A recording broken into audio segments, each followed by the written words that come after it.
कहेला कि थाना बाटे हमारे जमीन में।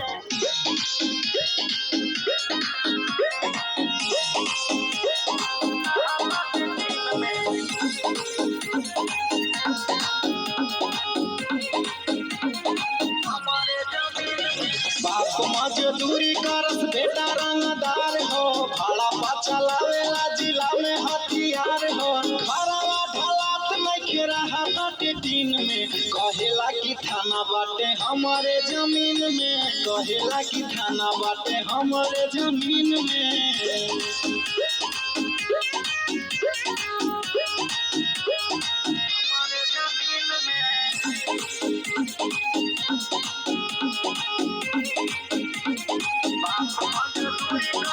दिन भर चौक पकड़े लफुआई, पता ना एकर फ्यूचर का होई।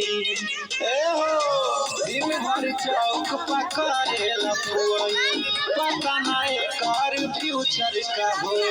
बेटा पावर हाउस बने बाप अंधियार में, जिंदगी कटाता एकर पूरा उधार में। कोटा के